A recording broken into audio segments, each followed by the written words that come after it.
So last time we covered Outer Critic, and I think I tried to frame that as othering or alloplastic defenses. Today I'm going to try to link that to splitting and scapegoating.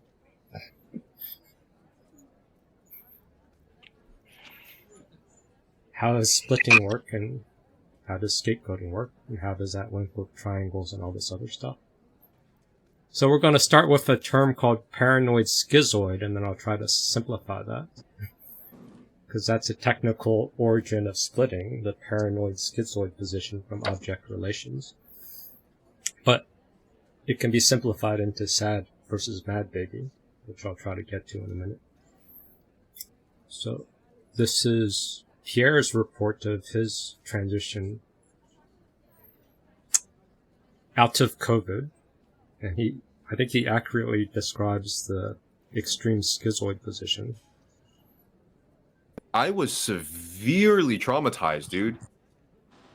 Like really, seriously, I couldn't be around other people because I actually thought I was gonna get hurt or attacked verbally or physically. So to be in a fucking school setting, it was slow exposure therapy where everybody is just kind of nice and kind of just learning Czech together. And ever since those first few classes, I really got comfortable with reaching out to people and hanging out and going out and about again. But it just took that first little step of a safe setting to socialize and be around others. I was like, oh God, I'm not being fucking trolled. No one's screaming, fuck you to me. I just internalized, I was folding in, no energy was properly being recycled right here outward. It fucking drove me schizoid, man. It was crazy. So the pandemic, he was isolated, a lot of home time, and then he had a lot of parasocial interaction. And then the online social media is a lot of trolls and excessive criticism that's in your face. So then he got used to that. So then he went to the real world. He was expecting people to just jump out of nowhere and attack him, because that's what happens on social media. So that folding inward made him a bit schizoid. So schizoid is turning inwards. That's a good pointer, I think, the way he describes this. By being too much online and too much emotional literacy, too much in your story, is getting too schizoid, too self-centered. When you get too self-centered, you're blind to your environment, which puts you at a disadvantage. You need a balance of internal and external. But if the other abusers can keep saying, go back to yourself, go back into your feelings, that's a way to keep you blind from all the moving pieces. That'll be a clue for how to weaponize this. Oh, that's more ambitious. I'm not sure if I'll get to that.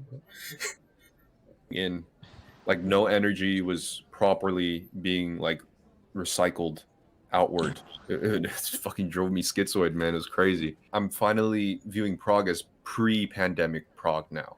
It's starting to feel a lot more like how it used to be, and kind of I can safely just kind of walk on the river again and just meet up with random people fucking drinking coffee. Okay, all right, this is finally feeling a bit more normal. And I can 100% attribute all of this to the lockdown. I think when that shit really started happening, man, I got so comfortable with that state of mind and so anxiety ridden and just fearful of the fucking outside world that I just continued that path for way. So the pandemic had this, but also if you only hang out in support groups, and the support group's narrative is narcissists and all these abusers are evil and they're hanging out in every single corner everywhere, you're being bombarded with everybody else's paranoia. And if you don't expose yourself to the dangers, your world will just get smaller, smaller, smaller. And you'll become folded inward, even without the pandemic. Because if everyone tells you, no contact, leave, that's an abuser, change jobs, you just keep running and running and running, and you don't know how to interact with normal stresses. You turn schizoid. Or you get more schizoid. way too long. Fucking drove me schizoid, man. It was crazy. Like no energy was outward. Like I was folding in. Fucking drove me schizoid, man. It was crazy. Folding in, folding in, schizoid. And that's some other backstory where Grannon said he went psychotic last year. We'll not get into that now. We'll continue with paranoid schizoid. So, then we'll try to simplify it. The paranoid schizoid position. Schizoid, by the way, means... Now, there's no T in schizoid, so isn't it schizoid, not schizoid? Does anyone have any answers with that? I've heard it pronounced schizoid, but there's no T. There's no T. No. Oh. Or is it some German thing? Schizoid, by the way, means split. The mind is split into... That's splitting. So we use the label of splitting when people split into black and white, good or bad, evil and good, purity, all or nothing. And this is just a natural regression. So when things get confusing, like cognitive dissonance. Cognitive dissonance essentially means the bad feeling you get when your map of reality doesn't match the reality that you're faced with. You can't live with that level of cognitive dissonance for long. Cognitive dissonance essentially means the bad feeling you get when your map of reality doesn't match the reality that... So if there's two conflicting beliefs, or there's an emotion that doesn't match the behavior, your brain does a little brain fart, and you regress to splitting. It knocks you off balance. That's all it takes to, as an abuser, to get you to regress into a paranoid schizoid state. And then when you're in a paranoid schizoid state, their amplified emotion will be sad baby or mad baby, which I'll get into later. And then you automatically do the opposite. Because you're disoriented because you're in paranoid schizoid state with them. And you'll jump to the opposite side that they're holding. And then you'll sort of dance back and forth in mad baby versus sad baby. Angry baby versus sadness. This is the dance of manipulation. Two segments that don't connect. Aggressive feelings, totally detached from loving feelings. The paranoid comes from the fact that people who are not at ease with their own aggressive feelings don't see those feelings as in themselves, but see them existing in people around them. Now this is the editor who works behind the scenes for Borderliner Notes, who was trying a lot of stuff for this video. So, I don't know if he's trying to amplify paranoia. But it does increase the feeling, even looking at her eyes. In themselves, but sees them existing in people around them. So the other is aggressive, I'm not. That's where it gets dangerous. If you see others as... Oh, when you're splitting, also you split all outside or all inside. So your internal and external critic gets split. So all the stuff you're doing, you project outward. Or if you're on the sad position, maybe you're projecting all the stuff that's happening outward as inside, as your fault. So your inner critic might get heightened by somebody who takes the excess outer critic position. So paranoid schizoid, someone who's good at playing the aggressive position, would be all outer critic. And if you get knocked off balance, then you're going to fall into the depressive, sad position, and everything's your fault. Perfection trap, pity trap. Is aggressive, and you're threatened by them. What are you justified in doing? Attacking. So a lot of aggression in the world is carried out by people who do not see it in themselves and can be vicious in the expression of their aggression, all the while thinking they're totally innocent of any aggression. Right there is outer critic. Because outer critic only works when you're unaware. That's how it sabotages relationships. Vicious in the expression of their aggression, all the while thinking they're totally innocent of any aggression. I had a borderline. So it's more extreme with people with cluster Bs that this is a constant pattern. But even people who don't have persistent splitting, when you get triggered and you have an emotional flashback, you can fall into splitting. And then you'll either default to more inner critic, a depressive position, a sad position, or you default into more outer critic, where your outer critic will take over and make the whole world look dangerous. And that gives you an excuse to shit test everybody, because that's the purpose of the outer critic, to destroy all intimacy. My patient once who said her husband was the most horrible person in the world. One day I got a call. Oh, this story is pretty good. From the husband. He left a message. "What do I do, doc? I forgot my wife's birthday," and she threw the television across the room at me. So she comes to the next session. The wife threw a television across the room at the husband. A television. Maybe an LCD, or maybe this is older. Maybe it was actually a CRT television being thrown at you. Imagine that kind of anger. So he brings it up with the wife, and what happens? I said, "I got a call from your husband." And she said, "Yeah, what a horrible person. He forgot my birthday." So I said, "Well, I understand you threw the television across the room at him. What else could I do? He hurt me." What else could I do? He hurt me. Of course I threw a television at him. So this is the paranoid schizoid position. Even if you act in a hostile way, the badness is outside. Then when this patient began to be aware that she could be aggressive too, it's a sad realization, but it's an important step in maturity. It's a sad realization because that's the other side of the paranoid schizoid split. Outer critic is mad baby, angry baby. Combining that to integrate with your sad baby, with your pain, that is the realization. The split is your angry baby and sad baby get split. And then you can either take one side or the other. Or if you're following somebody else, they'll take that lead and you'll take the other side. The realization is to join angry baby being sad baby.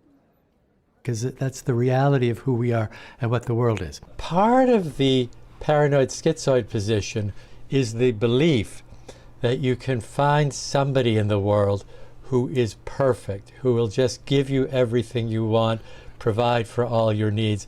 That's what we call the ideal object, or the ideal object. So that's the savior, that's the scapegoat. So the positive side of a scapegoat is all good. The negative side of a scapegoat is somebody you blame and you put all your bad stuff on. It's the same mechanism of projection. Projecting to a guru savior, scapegoating positively, and then projecting as this person triggered me as all bad, scapegoating. We're giving somebody too much power as either a God savior, or we're giving somebody too much power as a demon that's the cause of all our hell. If you're doing that, whether or not you're cluster B or codependent, if you're just demonizing your narcissist or your abuser, that's splitting. That's a sign of splitting. The ideal other. It's a nice thing to believe in, but the world doesn't offer that. So if you... And realization the world doesn't offer that brings sadness. Truth realization that splitting is not the world. You can't simplify good or bad into one person. Brings realization of sadness. So that's where angry baby and sad baby merge together. And you get into depressive or ambivalent position, which is more jargon that's confusing. Advance from the paranoid schizoid position to the depressive one, in addition to acknowledging your own aggression, you realize that the world isn't going to give you the ideal provider, the ideal leader, the person who'll solve all your problems. So growing up is getting to the depressive or ambivalent position where you accept reality and you don't use triangulation or splitting to put all your evils into one person or abstract pointer, but also at the same time not put all your savior God projections into one person or one organization or one other target.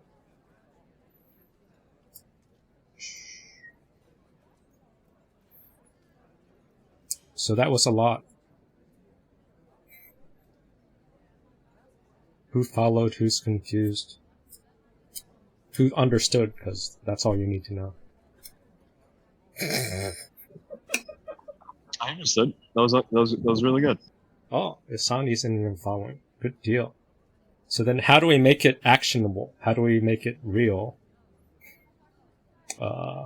This has a lot of jargon.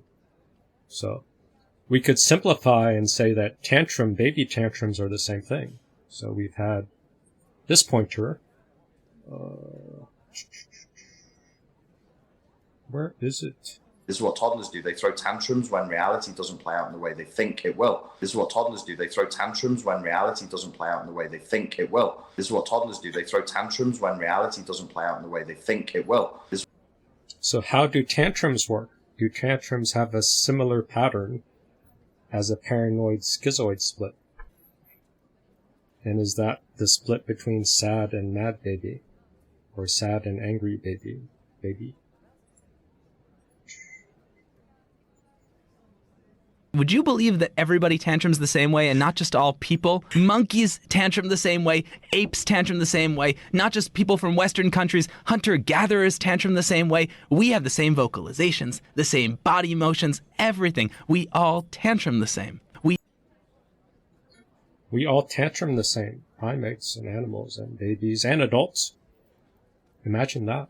We all tantrum the same. So a tantrum almost always begins with anger. The anger tapers off throughout the course of the tantrum. It's a very serious tantrum. The anger can display by throwing things, hitting people, biting, kicking. If it's a minor tantrum, it might be just screaming. But there's a display of anger, and that anger peaks at the very beginning of the tantrum and then tapers off as the tantrum goes on.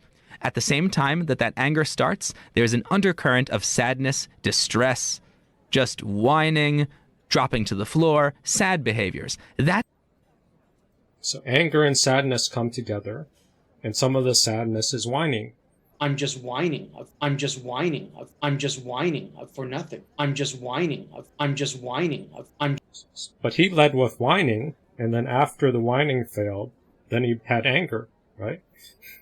Someone say it right now.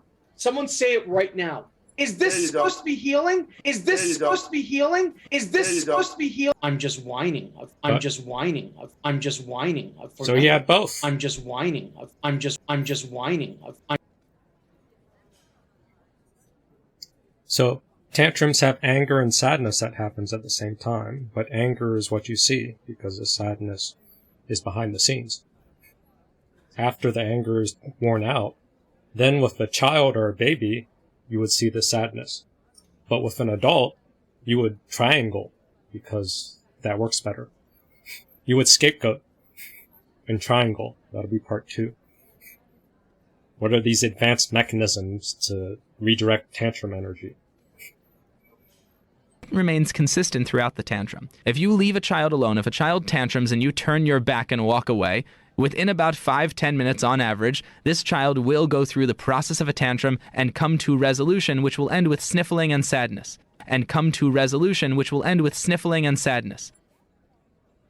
Look at this formula. All you do is just leave them alone and it ends with sadness. How come that doesn't work with adults? Because 1, we don't leave them alone, or we don't hold space. And 2, they have language, so they can now scapegoat and triangulate, so you can keep the anger going. You can now have an anger relationship with your projection of the scapegoat, with your story, with your narrative. Or the abuser can plant their projecting into you, so you're having the relationship with your injunction, your abstract relationship. So then you don't have the natural sadness. So you need you don't need to just be left alone, because if you get left alone, you get abandonment terror, and then you go into this pit of despair. So adults need a relationship so they can fall apart, and then they instantly recover through the sadness. But you have to go through the big pit of despair. That's tough. The key is really you, not the child. The key is really you, not the child. One of the biggest problems with tantrums is that parents tend to freak out when their kids tantrum. You're losing your patience when a child tantrums partially because it's very difficult for you to understand how this child that you raised could be acting like this. And the answer is he's sort of possessed. Your child's pre-programmed to tantrum. You get sort of possessed when you get into paranoid, schizoid, or tantrum energy. And then the parents can't hold space for that. But therapists also, if you're sharing your trauma and you start breaking down, the therapist acts like the confused parent here. Could be acting like this. And doesn't know what to do, so the therapist covers over your trauma. So they don't let you finish the tantrum of anger, mad baby to sad baby, to rebirth, reborn baby. The answer is he's sort of possessed. Your child's pre-programmed to tantrum like this, and you should understand that it doesn't mean that you're a bad parent because your child's tantruming, and it doesn't. Or it doesn't mean you're a bad therapist, or it doesn't mean you're running the 30-day challenge bad if something's acting out. It's not you. It's about the people who are going through the struggle to vent, to share their expression of frustration. To get through angry baby to sad baby to get some realization. But if it gets shut down by the parent or the therapist or the wounded healer,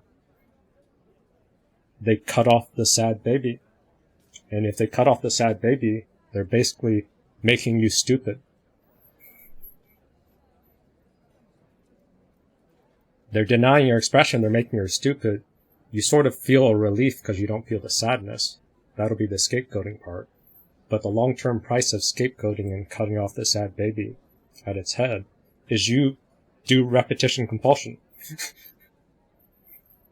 You're in the cycle because the cycle wants to get the sad baby, which has a natural rebirth, the natural release, the natural catharsis. But our society just keeps cutting it off. Doesn't mean that your child is messed up because your child's tantruming. It means things are working properly. It's all programmed. When you realize that it's all programmed, that the tantrum is your child learning and growing exactly as he should, you won't be as angry about it. And when you're not as angry... So if you want to disable somebody where they're pre-programmed to naturally individuate, like this. Your child learning and growing exactly as... And you want to parentify the child or keep them a slave forever, what you do is you disable their sad baby. You deny their expression. You deny their grief. Then they can't learn from experience. It's clever. You even make the sad baby into abandonment depression, where they think depression and isolation means abandonment and death, because it is death, because it is death of your old self to get your reborn self. But you add shame and stigma on top of the sad baby, and you add all the judgment and exile and the demons, then now that's a way to motivate people. And it's a way to disable them from the natural growth. As he should, you won't be as angry about it. And when you're not as angry about it, you can make a cold, calculated decision about how to handle a tantrum and prevent them in the future. The key is really you, not the child. The key is really you, not the child. And when you're not as angry about it, you can make a cold, calculated decision about how to handle a tantrum and prevent them in the future. Oh, and when you're not as angry about them. So if the kid is having a tantrum and they're doing a paranoid schizoid split, and if you as a parent get angry at their split, you're splitting in response to their split. And then if you have higher anger and skills to stop their split, You're overriding their split and dumping your sadness and your shame into the baby. Or into the target. When you're not as angry about it, you can make a cold, calculated decision about how to handle a tantrum and prevent them in the future. The key is really you, not the child. It's really you, not the child. The key is holding space, which is hard, because we don't teach that. What we teach is this, which actually works pretty good, and I recommend this, but the chain of screaming.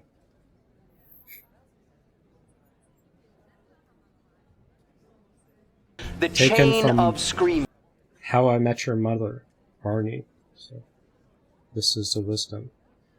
Hey, Greg joins just in time for Chain of Screaming. Welcome. This is the secret chain of screaming.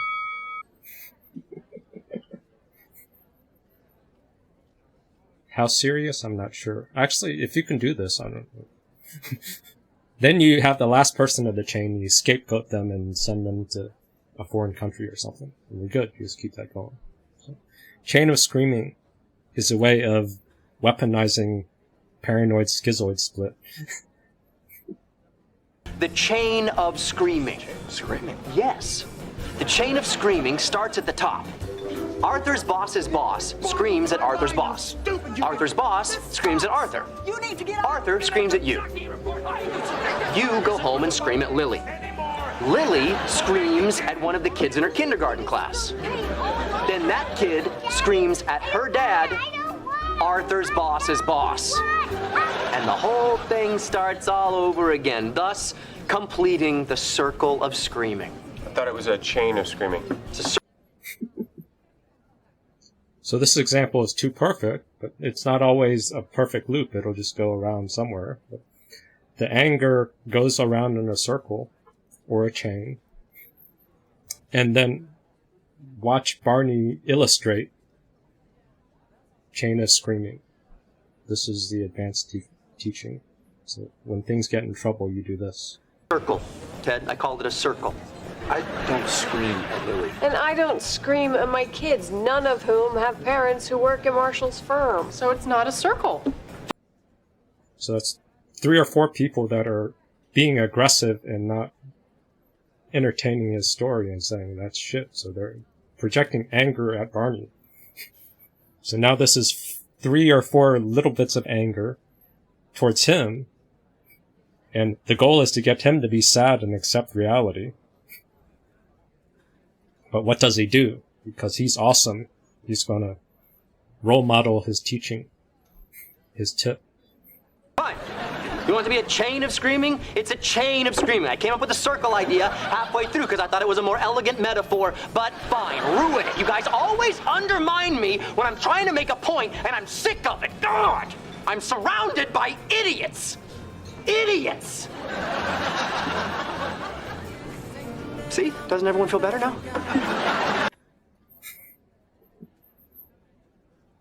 So it was a standoff of anger versus sadness. They had him cornered with 4 people. And then he escalated with anger, and look at people's expression. They shut down, and they're confused and sad. Anger and sad is the balance. See? Doesn't everyone feel better now? And he feels good, because he's able to dump his anger. Chain of screaming. It's beautiful.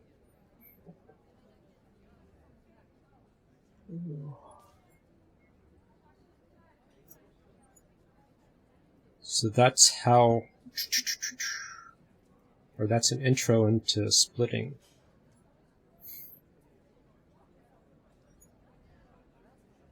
Are people able to follow that there's these 2 sides? Anger and sadness. We tend to lean on anger, and anger is when we create a language of agency. We create someone to blame, and we can blame someone as all good or all bad. So we blame someone as a savior. And we also blame someone as the person who is the trigger, who caused all our pain. And we use that with anger, but anger is our way to hide our sadness. Or to try to dump our sadness onto somebody else, to get somebody else to take care of the sadness. That's scapegoating.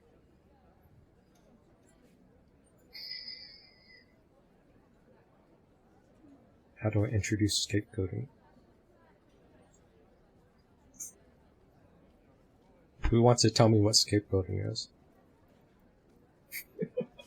Anybody want to attempt?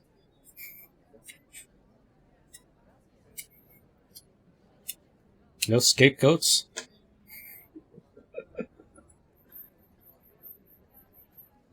Or even the chat? Scapegoating is tricky. I have some good angles, but... Yeah, you're just blamed for everything. You're blamed for everything. So blame is a key part. Out of nowhere. Yes. Yeah, blame. It's just blame. Blame If, for everything. if it's like it's, just warm out now, it's somehow your fault because it's 90 degrees out here and it's just your fault. So it comes out of nowhere. That's pretty common. And then it's all your fault. That's also pretty common. And it's also your responsibility to deal with it. So you have to, in this case, I'm the scapegoat. I have to come up with solutions and just be responsible for everything. Be responsible for everything. Mm-hmm. A lot of times it has to do with So that's pretty good. So scapegoating Yeah, is so blaming. sometimes it's Holly, sometimes. Yeah, so a lot of times it has to do with, like if somebody's emotionally dysregulated, they say it's your fault because they're emotionally dysregulated and they want you to help them get emotionally regulated again. Does that make sense? Well, I'm emotionally dysregulated. Then if I can get angry and blame you or blame anybody and get you to be reactive, then I can feel angry instead of sad and depressed. So a lot of cluster B strategy is they're drowning and they're feeling depressed, so they have to go poke somebody to get anger. So they actually want to fight, because if they don't have a fight, they're stuck in this sad, depressive state, and they fall into abandonment terror. So Yes, and then the other one is acting out the sadness, so they don't have to work for it anymore. well, they can act out the sadness and then get the other person to rescue for the guilt side, because it's angry baby and sad baby. So the angry baby is, I feel, I want something. That's why I'm angry. I want to be seen. Well, I they're want to presenting. do something. Mm-hmm. Presenting the vulnerable. I think this is what Chantal is saying. The ostentatious display of vulnerability that gets the attention. Is that correct? No, that's not what I meant. Well, that's another strategy of signaling Yeah, sadness, or ODV. But acting out the sadness, Chantal. yeah, because the sadness is in the abuser, and then he dumps it to the scapegoat, and then the scapegoat has to act it out. So then the abuser can stay in this anger mode and savior mode. So it's also shifting, dumping to the other one. So that's good. That's sort of the purpose of scapegoating. Yeah. You have unprocessed pain and sadness and despair. You find a scapegoat. You get angry at the scapegoat, then you transfer your sadness, your pain, into the scapegoat. It's a bonus if you get them to do the work. If it's just good enough that you can get them to hold the sadness. Feel your sadness, act out your sadness. Or just feel sad. You get them to act out grief. You give them grief. So, essentially, you give grief to somebody else. And if you knock them off balance with cognitive dissonance. Cognitive dissonance essentially means the bad feeling trying you to throw get you off the point. when your map Trying of to throw you reality off the doesn't point. match Trying the to throw you reality off that the you're faced point. with. Because when we're triggered, we can't can't live think, we can't with that. consider. Because when we're triggered, we can't think, we can't consider. Because when we're triggered, we can't think, we can't consider. We hate you! We hate you! We hate you! So I knock you off balance with cognitive dissonance, with anger, with hate and whatnot, then I can transfer my sadness onto you.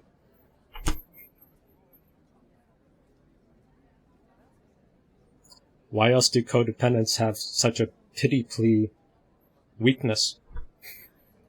They're used to holding other people's pity. They're used to comforting and rescuing other people's sadness. It's almost autopilot.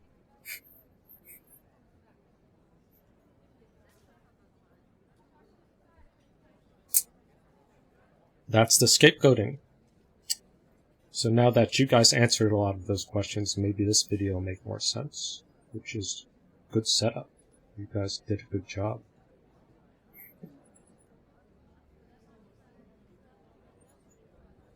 The root of human behavior. We imitate the desires of others from the first moment that we're born.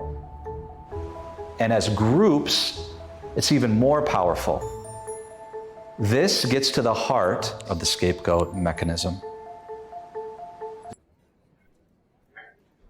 This is from Rene something, Girard. He had a theory on mimetic desire, which is linked to scapegoating. And the theory of mimetic desire has something like, desires are not innate, desires are from the environment. So you want something because other people want it. Or you want something because it's scarce. So your perception that you're about to lose something creates a desire. Or your perception that everybody else thinks this person is hot will increase your desire for that. That's marketing. But the downside of your perception is being driven by this desire is a bunch of people want something that's a scarce resource, which creates conflict. And when there's conflict of a bunch of people wanting stuff or having anxiety, you have this scapegoating mechanism to manage and contain excess aggression, excess anxiety. The more people begin to engage in this mimetic process, the easier it is to convince ourselves of the guilt of the scapegoat. People make scapegoats when there's some fundamental truth that they don't want to acknowledge. Here's another definition of scapegoat. Fundamental truth gets uncovered. Fundamental truth gets uncovered. That's too much reality. Too much reality gives too many people grief. Gives too much sadness bomb into the world. So people try to find a scapegoat to attack, to shut everything up. That they don't want to acknowledge. So a person or a society can transfer the blame onto them and expel or eliminate them. Expel or eliminate them. Scapegoating feels good because it's a way of protecting ourselves. Somebody else has to pay the price for our sins. This is where it starts getting into playing God, because this is a religious ritual. You would dump your sins into the goat. Then you would kill one, and the scapegoat would be the one that escaped or something. So that's where the scapegoat comes from. Escape. The goat that escaped. The scapegoat is sent out into the wilderness. Sent to the wilderness. See? So the send out to the wilderness is maybe if you killed the scapegoat, then it wouldn't have to live through the sadness. So if you exile the scapegoat, the goat, into the wilderness, it has to act out all the sins or live with the sins. So then it's a complete transfer.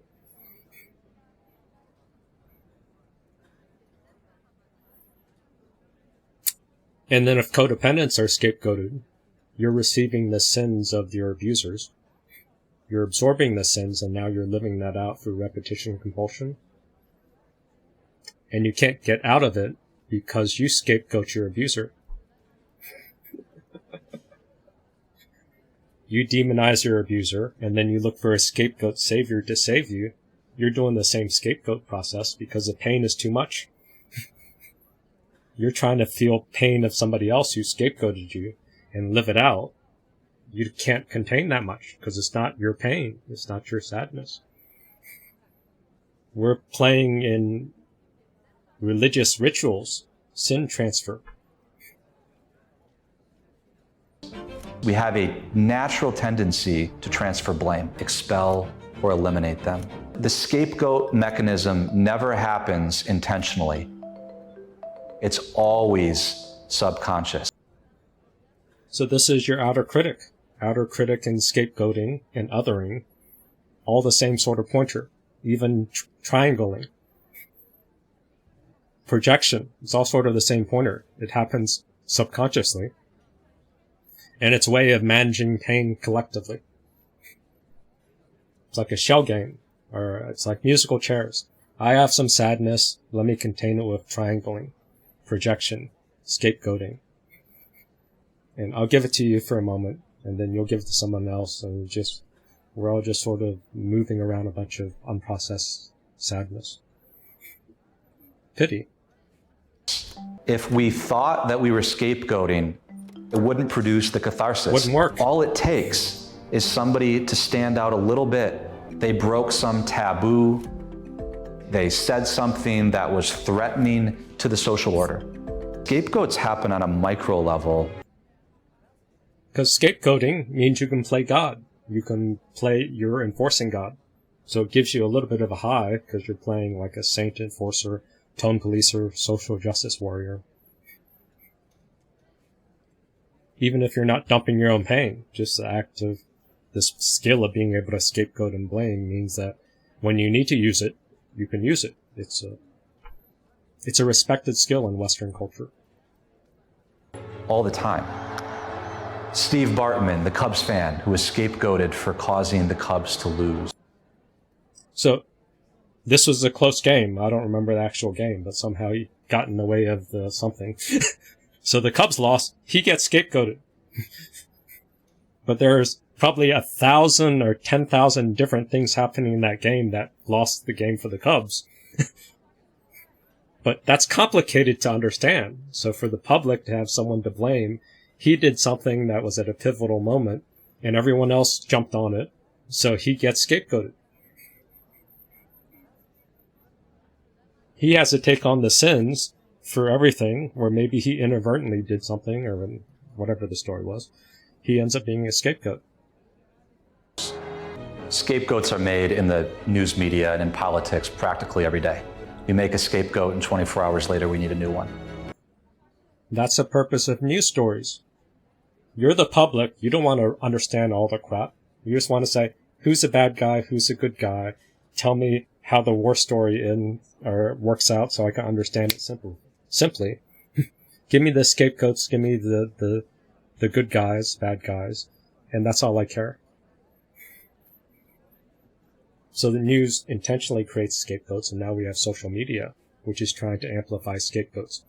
Who's good, who's all good, who's all bad. And then I'll just cheer to destroy what's all good person, or all bad person. Or I'll just protect anybody who's all good. That's sort of what's happening in the 30-day challenge. So I was just critiquing, now I'm presented as all bad. And Grant is presented as all good. And then me receiving the scapegoat attacks wants me to act out and then tear down Richard Grannon because he's he's the positive guru they're hiding behind. So that's the unconscious urge that once you get into this tribalism, good or bad, scapegoating, it's dangerous. Who's your scapegoat? People that are bearing the weight for the rest of us. So right there is a key. I probably don't repeat it. But scapegoats are the people that are bearing the weight for all of us. For the rest of us. So this is the gift of being a codependent. Or being a scapegoat. If you've been a scapegoat, you've been bearing the weight, bearing the sins, holding the sadness, holding the depression for more than one person, for all of us. So if you've been given that burden, you've now had the muscle of holding a lot of pain and burden.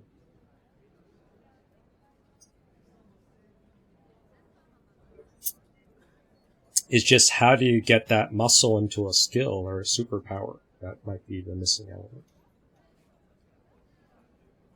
That would be part 3 if I can figure out how to present that. Or Greg's sort of getting there. Acceptance. Ambivalence. That's sort of the ambivalent depressive position. You accept reality. You accept the suckiness of life. You accept fate. You accept grace. You accept that people can be good and bad, and the same person can be both good or bad. And then you're sort of individuated. But that was supposed to be Act 3. Bad Greg. Or good Greg. For the rest of us, who's your scapegoat? People make scapegoats when there's some fundamental truth that they don't want to acknowledge. Who's your scapegoat? Truth. Don't want to acknowledge. Truth. Who's your scapegoat? Don't want to acknowledge. So this is where depression is denied expression. If you express your truth and you're the scapegoat, the purpose of you being a scapegoat is for you to stay the fuck shut up, to not express your truth, to not speak, to disappear and hide and stay depressed.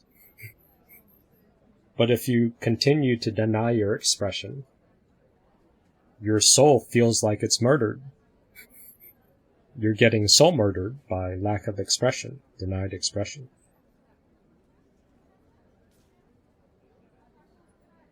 Who's your scapegoat? Don't want to acknowledge. Who's your scapegoat? Don't want to acknowledge.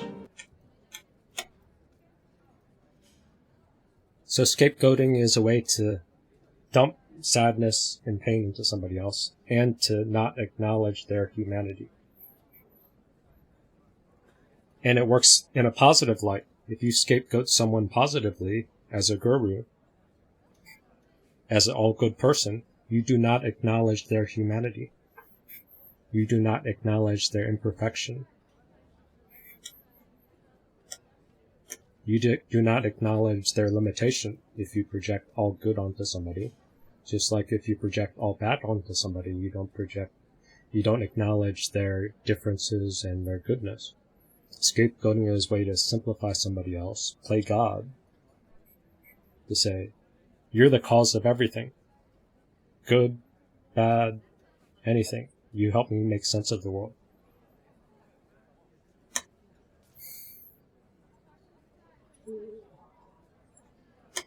Oh, what are we at? 8:23.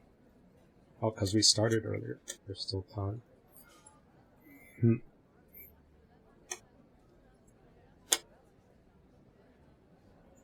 So some people mistake anger for scapegoating.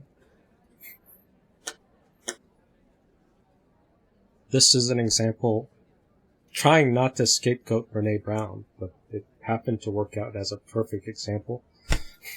Her own definition of anger. See if you see any signs of scapegoating.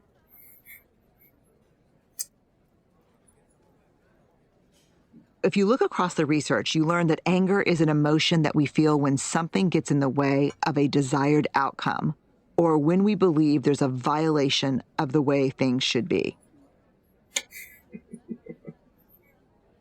So this type of anger is only outer critic. Can't you get angry at yourself when you don't meet your own standards? Can't you get angry when you have a bad plan? Why is anger only when you see an obstacle outside? And why is anger only when there's some violation of the way things should be? Which is, there's a violation here, which is your mind just going to, who's the violation? What thing or person is violating the way the world should be? That's blame mode. That's fault mode. That's scapegoating mode. This is how she's describing anger from her book. Pretty cool. When we feel anger, we believe that someone or something else is to blame for.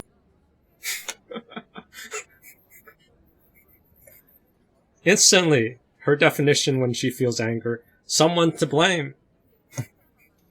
Instead of saying, I need to matter. What's wrong with a boundary? How do I fix something? How do I make things better?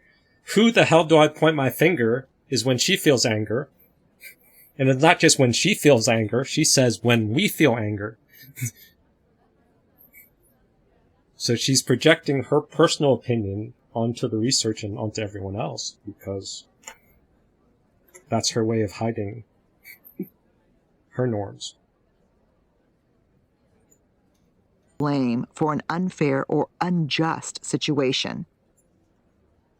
What's unfair and just is based on a personal estimation. And unfair and just gets into envy and resentment and other feelings, which is not directly anger, but you can clump it all together to find someone to scapegoat, because this is her description of how she responds to anger. It's just scapegoating. And that something can be done to resolve the problem. As a former union organizer and a lifelong activist, I think anger is often the most compassionate response to experiencing or witnessing injustice. The most compassionate response.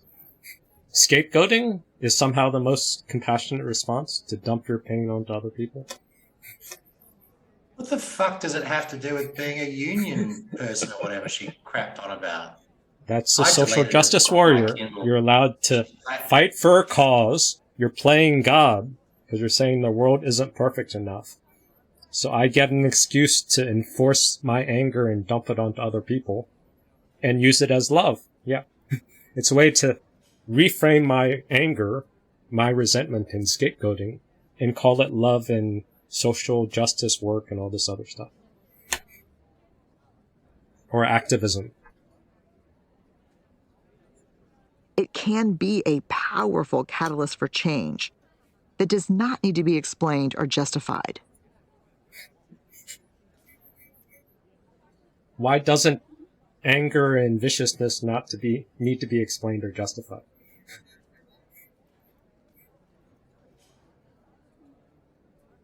Don't challenge me. Because she's right. She's always right. Because she's right. Because she's playing God. Because she's offloading her pain. What is that? That's...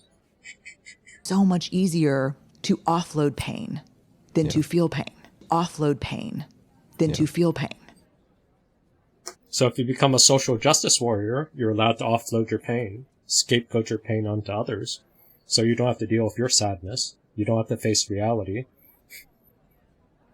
You just spend all your time invading other people's reality, and then you say, I'm setting boundaries. Or you can even say this, like, I had done nothing wrong. Don't call me a liar. Don't call me a liar. Don't call me a liar. Don't. This alone creates cognitive dissonance. So if I'm lying to your face and creating a tall story, and I get angry at you and just tell you, don't call me a liar. Don't call me a liar. Don't. And then I tell you this. Don't say this isn't real. Don't say this isn't real. How the fuck are you supposed to respond to that? Real. Don't say this isn't real. Don't say this isn't real. If she just stonewalls this in your face for 3 hours, just keeps returning to this, don't say I'm lying. Don't say this isn't real. Don't say this isn't real. Don't say this isn't real. How are you supposed to respond? We hate you. We hate you. We hate you. That's it. Or you could do that. You could just hate her back. We hate you. We hate you. We hate you. Ugh. But unwanted identity.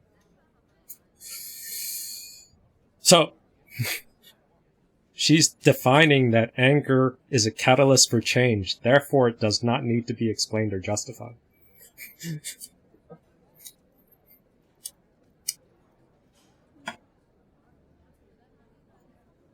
And I still think behind the anger is a tempest of pain, grief, betrayal, disappointment, and other emotions. She even owns that underneath the anger is sad baby. That's scapegoating. But if you get angry and dump your anger on someone else, you're inflicting grief onto somebody else. And you're transferring, temporarily or partially, your pain and sadness, your pain, grief, betrayal, disappointment, onto somebody else to contain, to feel, to process. That's why it's so amazing to use scapegoats. You get to feel empowered because you're playing God, social justice warrior. And then you can transfer your pain, grief, betrayal, disappointment, repetition, compulsion, onto somebody else. But the other person now is in the burden of feeling your pity, but doesn't have the story, and then would scapegoat you back. That's a trap. So you get scapegoated. Then you scapegoat and demonize the person who scapegoated you. You play God too. Now you're in resentment, and you have an emotional cord. You have a spiritual contract. You want to get even. Give them back the crap pain they gave you. But the abuser is always running, right? Or they have a stonewall that just says, Don't say this isn't real. Don't say this isn't real. Don't say this. Don't call me a liar. Don't call me a liar. Don't call me a liar. and they're aggressive. Never wanted to be seen as a victim, nor have I ever called myself one. Never wanted Every to be time seen you as try a to victim. Nor have give I them ever called pain, they myself will one. just Never aggressively wanted to be attack seen you. as a victim. Nor have I ever called myself. It'll make your mind turn. It'll make your head spin. Oops. Oh, that sort of fits. Or they get angry. Is this supposed to be healing? Is this supposed to be healing? Is this supposed to be healing? So Brene Brown intuitively describes scapegoating right. Underneath the scapegoating and the anger is a bunch of pain, grief, and betrayal. But because she doesn't investigate her anger, it can be a powerful catalyst for change that does not need to be explained or justified. she's not fully using the catalyst for change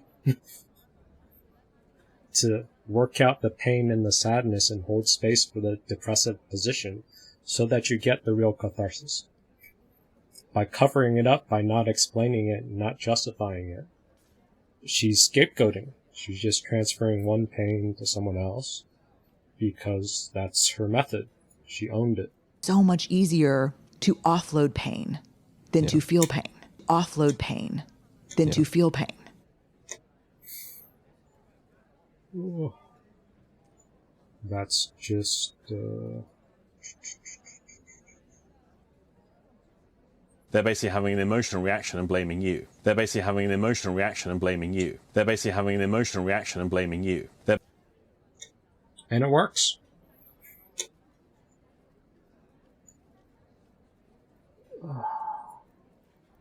So that's scapegoating and playing God. What's Act 3?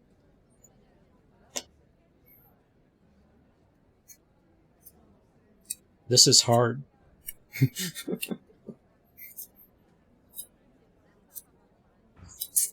So if scapegoating is paranoid schizoid split. So you're split, mad baby, sad baby. And then you act out the mad baby, and everyone's just dumping the sad baby and the pain, musical chairs to other people.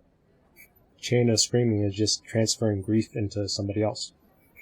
And then you have too much grief and you transfer someone else. And then the person at the end that has too much grief, they medicate and they numb out their pain. So there's a bunch of unprocessed sadness and unprocessed grief and unprocessed pain. that needs to be sorted out, and it needs to be felt. Sadness is what's guiding. So when Johnny Depp said this, it's still circular and there's no way in or out. It's still circular and there's no way in or out. It's still circular and there's no way in or out. What if there's a way in and out? The way out is sadness. It's circling around grief. It's basically a tug of war between two scapegoating strategies to get the other person to take the grief. Or to take reality. So, fantasy versus reality. Johnny Depp's fighting for reality. Amber Heard's fighting for fantasy.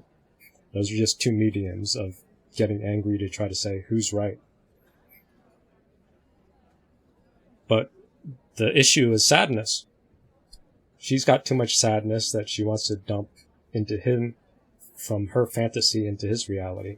And he says, this isn't reality, fuck you. And it goes in circles.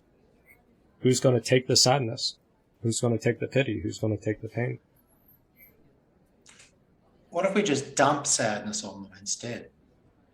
Well, that's a way to weaponize it, yeah. That's what I'd do, yeah. So if you stay in sadness, to counter their sadness, you can say, I'm fully sad, then there's no more...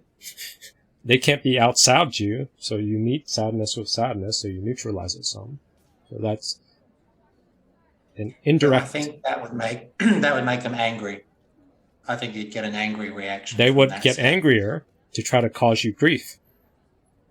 And if they got angrier, they can still get underneath your skin. They're there to get under your skin, under your skin, under your skin. They're there to get under your skin. If they get under your skin, under your skin. So you start to break state in order to understand what I'm saying. So you start to break state in order to understand what I'm saying. Cognitive dissonance essentially means in order to understand what I'm saying. When your map of reality doesn't match the reality, so you start to break. You can't live with that level of cognitive dissonance. They trigger cognitive dissonance, and then... Because when we're triggered, we can't think. Because when we're triggered, we can't think. Because when we're triggered, we can't think. We can't consider. So that's the downside. You have a rational strategy, but they just get angrier and more irrational, knock you back into your paranoid schizoid state. So you have to be able to hold your ground when you're in splitting mode.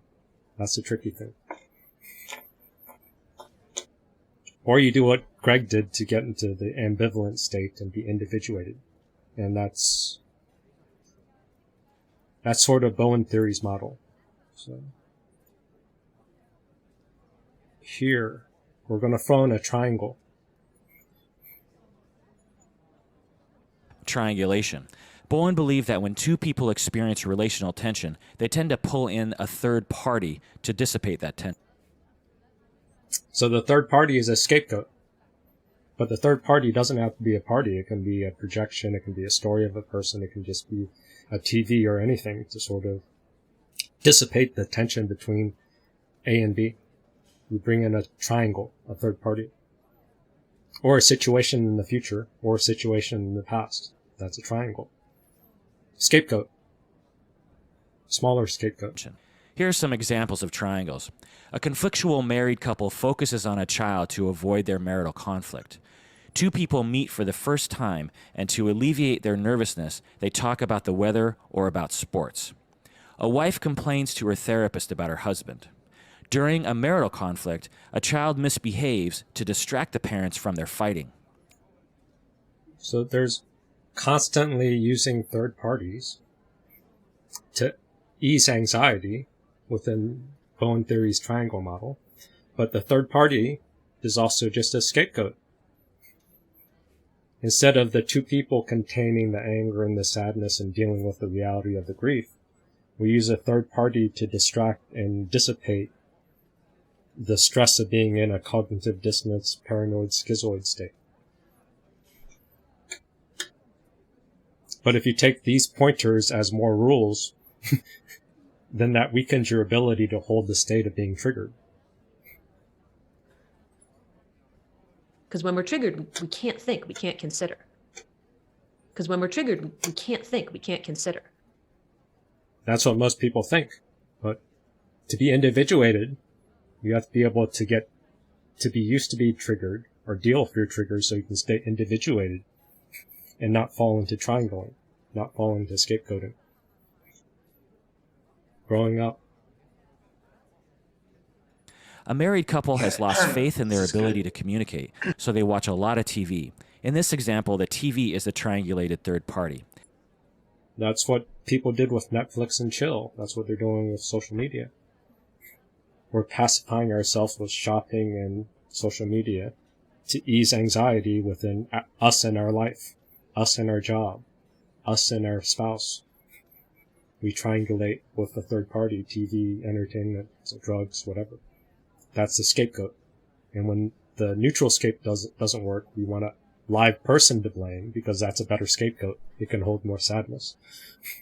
Same thing. As an example from Star Wars, Anakin Skywalker complains to Emperor Palpatine about the Jedi Council. Another example from Star Wars, when Princess Leia argues with Han Solo, she kisses Luke Skywalker. These are all examples of triangles. Bowen believed that particular triangles become fixed over time in families and act predictably to alleviate stress and anxiety. I like to delineate between what I might call dysfunctional triangles and functional triangles. A dysfunctional triangle is one that perpetuates the problem, and a functional triangle helps resolve the problem. Bowen believed that the triangle between you and your parents is the most important triangle in your life. And often the same pattern you continue, the repetition compulsion, as adults in life because your parents trapped you in this strategy of containment. That's all you know. That's your implicit way of handling triggers. Because when you're triggered... Because when we're triggered, we can't think, we can't consider. Because when we're triggered, we can't think, we can't consider. Because when we're triggered, we can't think, we can't consider. Because when we're triggered, we can't think, we can't consider. And that seems like an honest reveal from Sarah. Yes. Because when we're triggered, we can't think, we can't consider. So when you're triggered, you can't think and can't consider. You fall back into your triangle pattern of your childhood, of how to deal with scapegoating, of whatever role you were in. And it continues, and it's repetition compulsion. If you listen to the teachers that say it's repetition compulsion, then you fall into using that pointer as a triangle. Or if you blame your childhood for your wounds, now you're scapegoating your abstract view of your parent as all bad, as personally destroying you. You're scapegoating back to reject the pain you got, or to say it's all because of one parent or whatever. You're simplifying into one person or one triangle, where the triangle might have been 5 generations. Your parent doesn't matter that much, and you don't matter that much because your parents didn't even see you. This is the downside of playing God.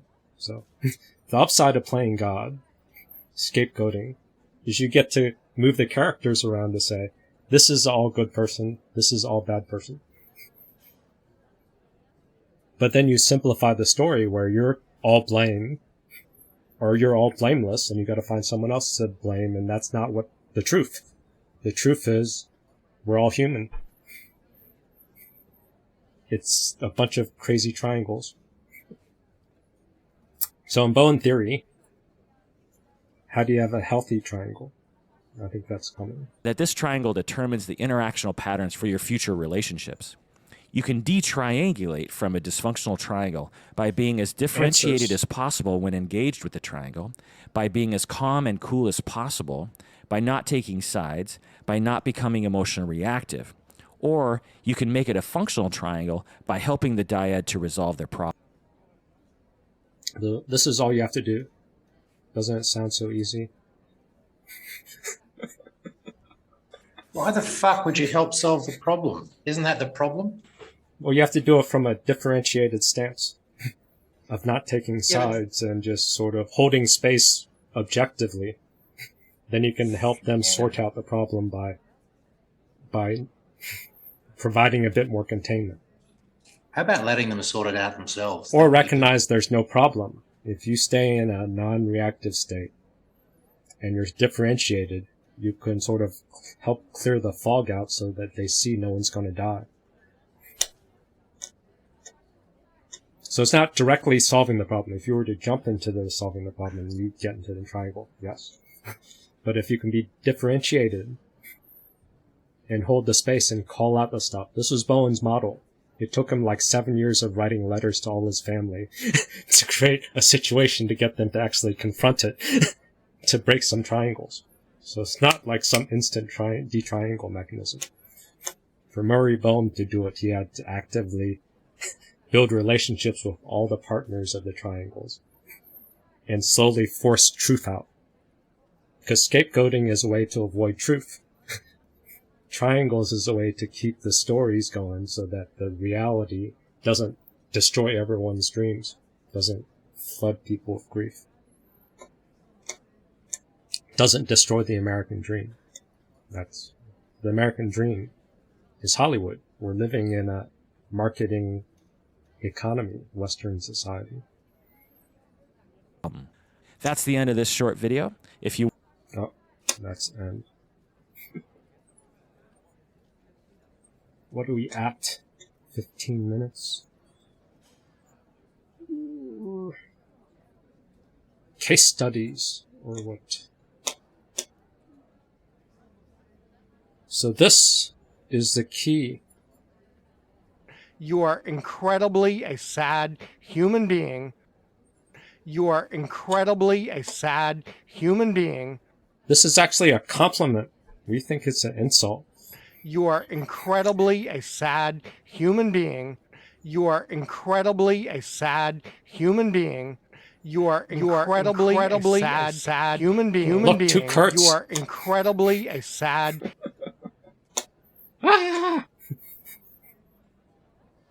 We underestimate sadness. Look at this form of sadness. I actually have a friend in the immigration department who owes me a big favor. You're very lucky.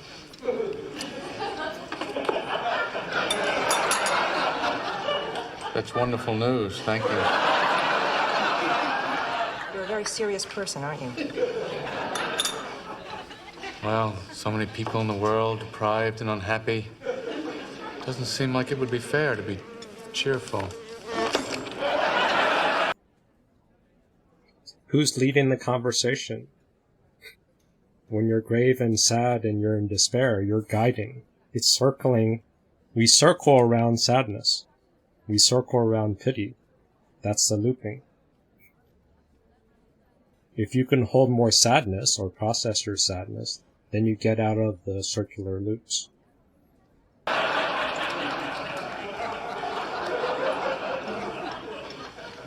I understand. I think that's curdled. I don't care. Do you ever laugh? Not really. Sometimes when I'm in the tub. It's so sad. What do you do? I'm a comedian.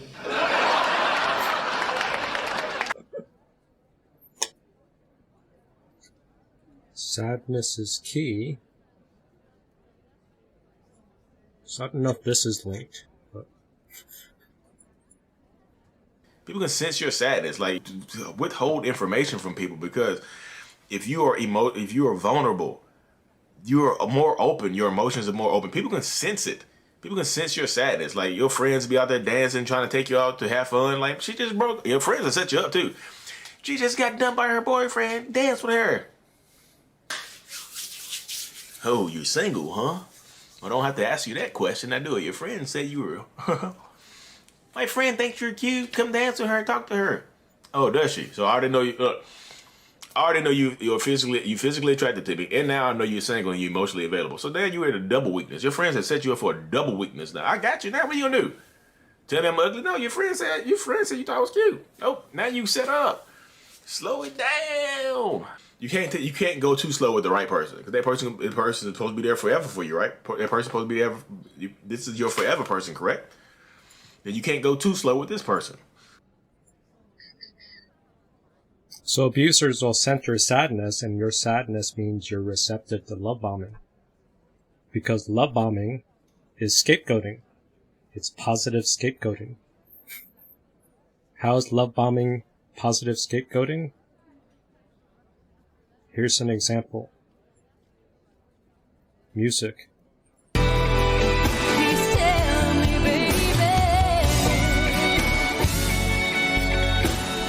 Wonderful song.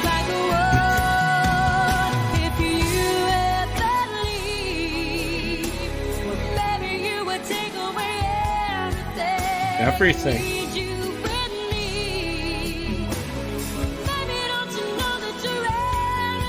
This is so beautiful. I grew up on this song.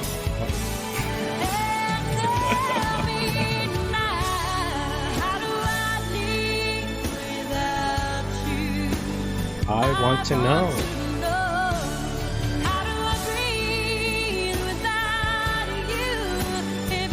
You never go.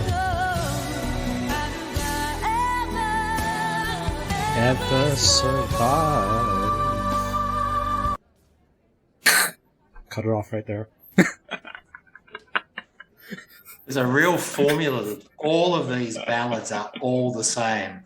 And there's a key change 2/3 of the way through, and big strings, and oh, fuck. That's why drag queens love these songs.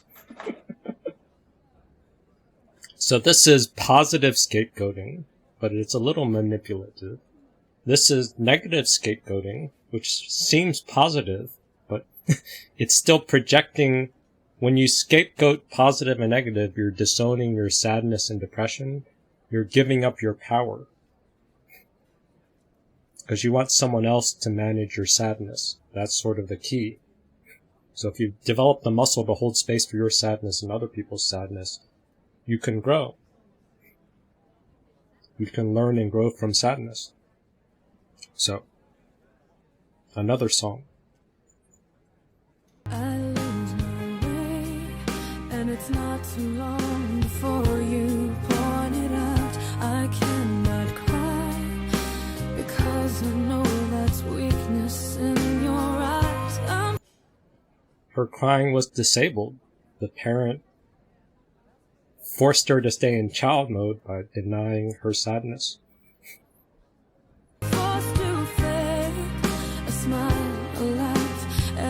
Fake smile.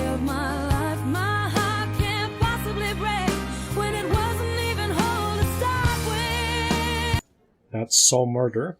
Her heart was never whole.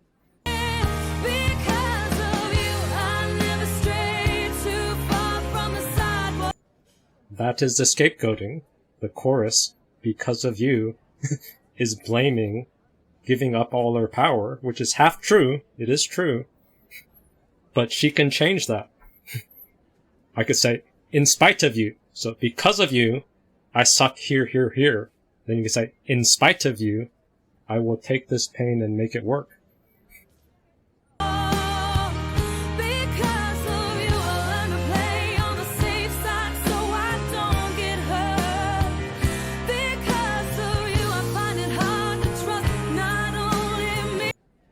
See, her sadness overrode the daughter's chance of sadness.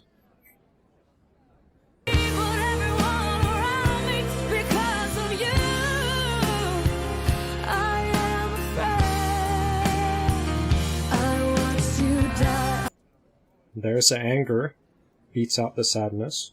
Yeah. I heard you cry every night in your sleep. I was so young, you should have known better than to lean on me.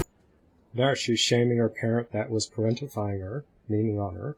Yes, that's true, but that's triangulating.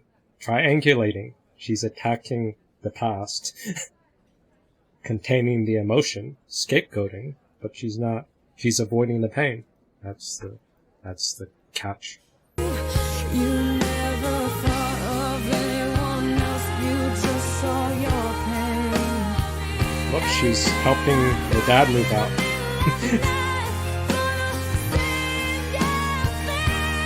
Same damn thing.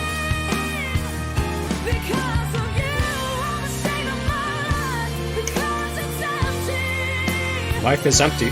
She's ashamed.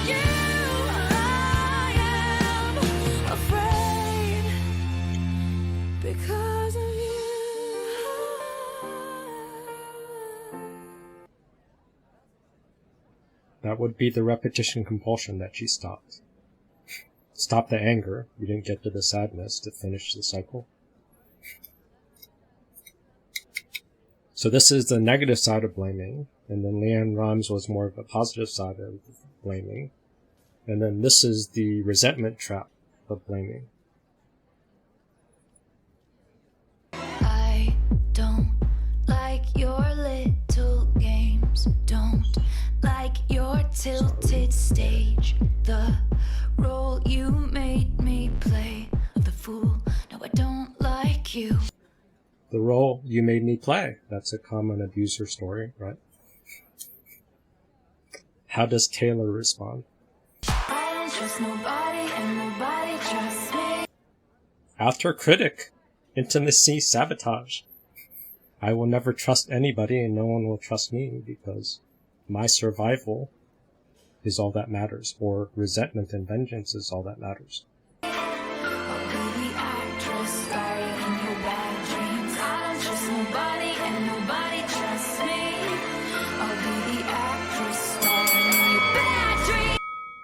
Starring in your bad dreams is the path I will try to ruin you because you are the one trigger that I'm going to blame for all my life.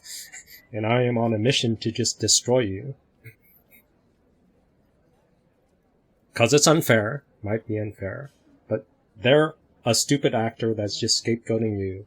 And then now you want to scapegoat them back because it's unfair transaction. But if you lose yourself and get consumed to try to get even and scapegoat them back, you lose too. So it ends up being a lose-lose situation. The ideal situation is that you get the pain and say, that's yours, and don't accept it. And then the pain that's evoked in you, you use that as an opportunity to heal your pain, heal your sadness, and then move on to the next cycle of scapegoating. Because life is just scapegoating after scapegoating after scapegoating. That's what the turtles on turtles on turtles on turtles means. Every turtle on the turtle on the turtle is just a scapegoat. Whatever book that was from. The turtles on turtles. I'm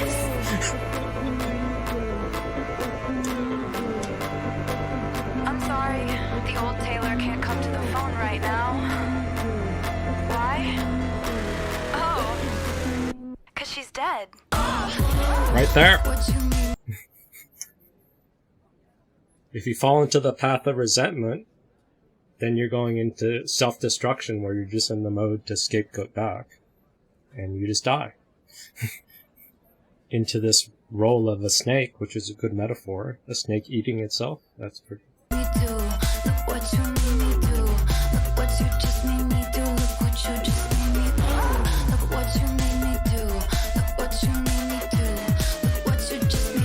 Look what you just made me do. It's all your fault. The blame is always outward. That's outer critic. Gone out of control.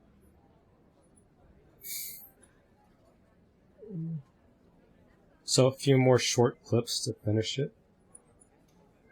Cause all you ever say is don't be silent, sun is shining, just be happy while you whining. Waiting room is getting crowded. You're not special, you're not special, you're not special, you're not special. Don't be sad is heard as you're not special, because sadness is what makes you special, unfortunately.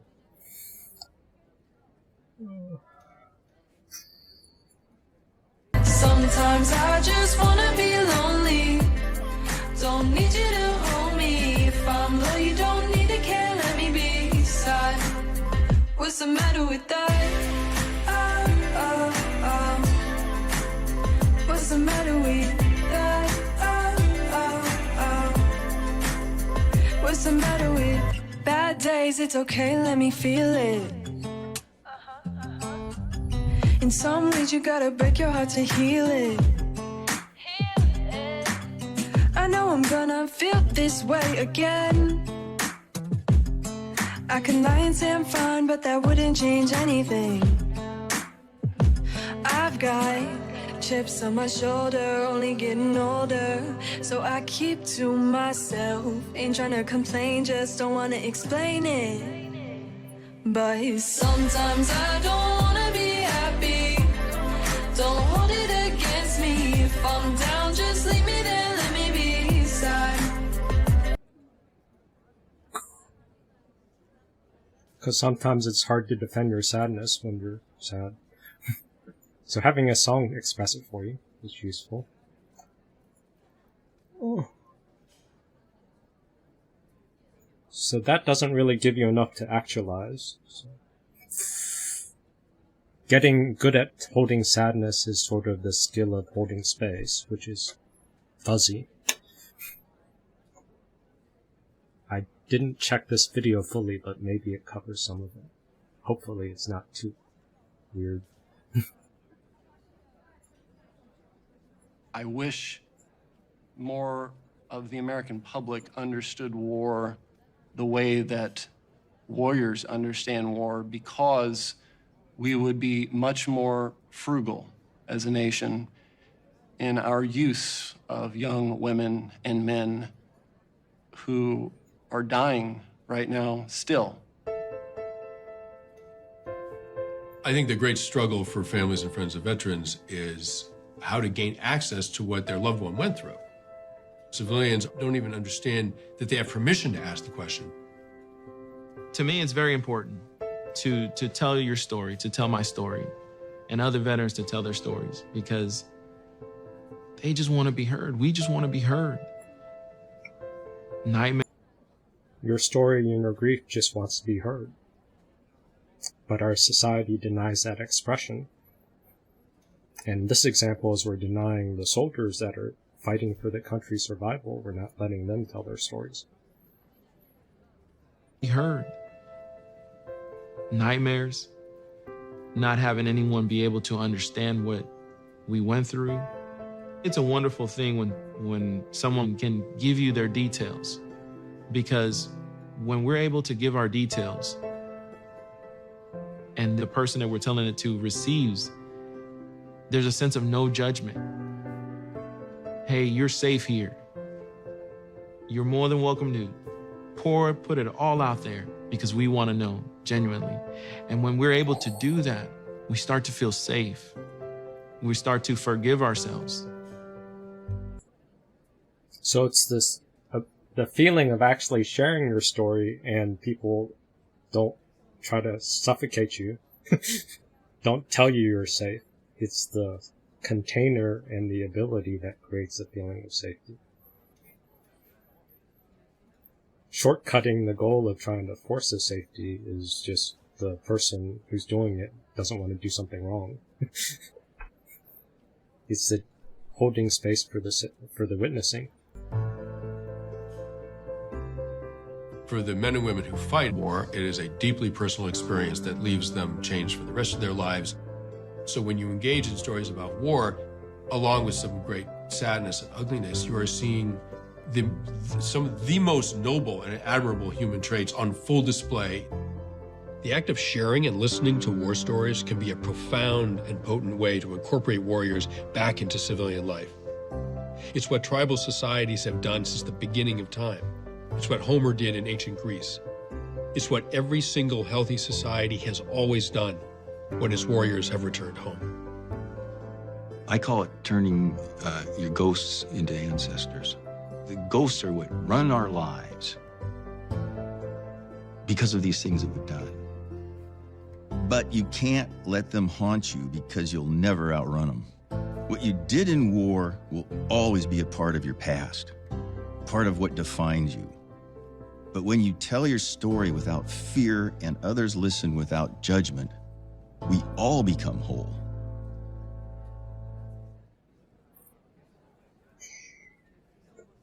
That ended with a nice injunction.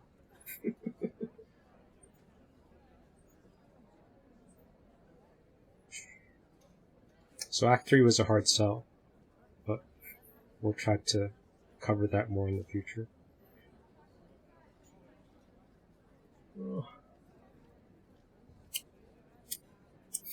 So if you build the muscle to be sad, you flip it, sadness is your superpower. Sadness is your gift. Sadness is your power. If you own your sadness, you're owning your capacity to change. You're owning excess reality and truth dumped into you. Which means it's going to take a lot of work to sort through all the excess truth and reality that's been dumped onto you, scapegoated onto you. But if you sort it out, now you can use that sadness to just move gravity.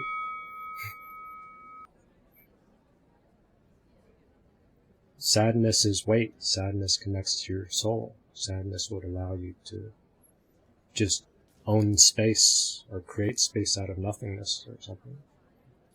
You need someone to be a sadness master.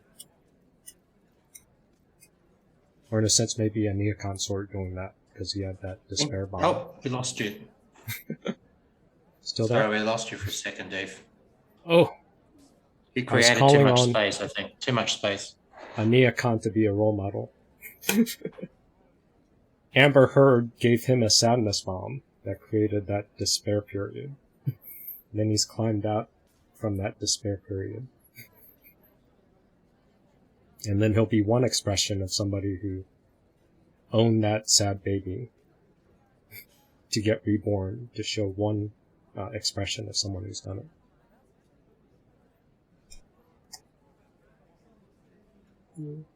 Then I had a bunch of metaphors to say how Chinese culture flips it with sad baby and we disable mad baby, but that's too complicated. Scapegoating might be more of a Western thing, where you sort of outlaw sad baby. Chinese culture outlaws mad baby to make everyone obedient, so we scapegoat children. So, Asian parents abuse, or immigrant families in general, they abuse their kids, so they don't need to find a scapegoat. So parents can just turn their kids into slaves. But then Chinese people come to America and then they don't assert for themselves at work because they're too obedient, because they've been trained by that culture to not have angry baby, to not know how to scapegoat, not how to point blame, and not how to take credit. That we don't play that game.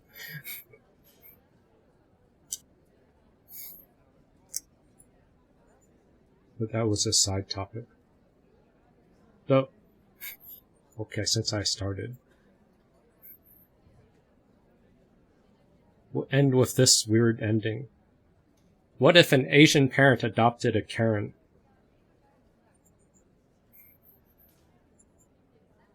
Oh my gosh, this place is giving me the ick. It's the no shoes in the house for me, period per. Hello and welcome. So, are you my new mom? That's right la, we just adopted you. Okay, mom, how much money do you make, like annual income after tax? Enough to put food on the table and for you to go to school. Whatever, so I'm gonna need $500 a week on allowance and my own BMW car, and you're gonna have to buy me designer bags and shoes whenever I want. And why should I do that? Because I'm a material girl. Do I look like the Kim Kardashian? What? There will be no allowance. You will take the bus to school and all the clothes you buy will either be secondhand or 50% off on sale. Are you kidding me? Your best friend is now Kumon. You will study 6 hours a day every single day and you will learn 5 instruments. You cannot have sleepover or no boyfriend till marriage. This is abuse. You are abusing me. I will report you to the police and child protection services. Go do that. You think we adopted you because you're cute? Hell no, you ugly. Nobody wants you. You just go back to the streets. I thought you adopted me because you love me. Love? It's called pity, darling. You're such a... I hate you. What the hell you say? I said you're such a... Wait, why are you holding that? Oh, this? Don't worry about it. No. No. You can't do this! I guess my dog stepped on a bee. No! No! No! Daughter, come here. Yes, master. Did you finish your homework? Yes, master. I also came first in school for all my subjects. It's all thanks to you, master. I will always dedicate my life into serving you. Good. Now go to the kitchen and cook some rice. Aya!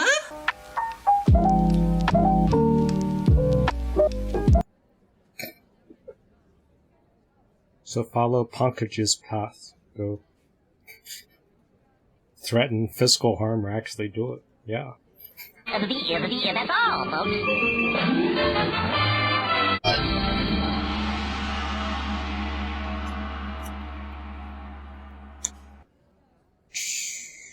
I'm really worked up right now. My nervous system is really high right now.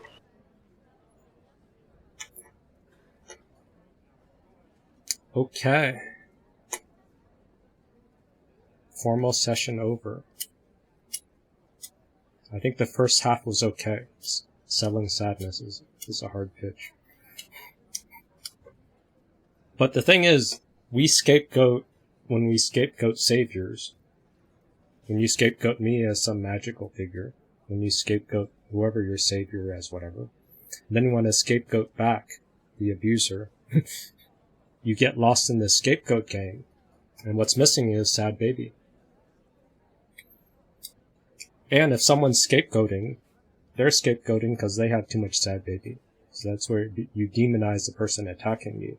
When their excess defense means they're vulnerable. So that means you do research so you can attack their sad baby. Because it's after party. You gotta put that there. So if you want to weaponize paranoid schizoid splitting, when someone is overly angry and attacking you, that means they have a lot of sad baby they're trying to transfer to you. If you can position yourself, you can go position and you can strangle their sad baby and then stuff it down their soul or something. I'm not sure how to do that yet, but theoretically that should be possible. Because in order to transfer, it's two ways. So if I'm going to try to transfer my vulnerability onto you, my crap onto you, that gives you a doorway to come back and stab me or something. It can be weaponized. Maybe Kurt knows how to do it. I don't know. Or Pankaj knows how to do it. He did the sort of I'm shame and then the doorway. Oh, demon. Yeah, turn sad baby into demon sad baby. Maybe that would be it. Isn't that what Pankaj did when he sort of snuck in with Sarah and said, I'm feeling, he ramped up that thing and then came in and cut her off at the, came in, that was vintage Pankaj. I was really astonished by the fact that blaming my mom was scapegoating her. I thought, oh, yeah, I'm doing that. It's not only scapegoating her, you're giving up your power. Yeah, it's true. I feel huge relief when I can tell at least a bit of the story, to make sense of it and to confirm for myself that, because sometimes I still have this idea that it's not true or that it didn't happen.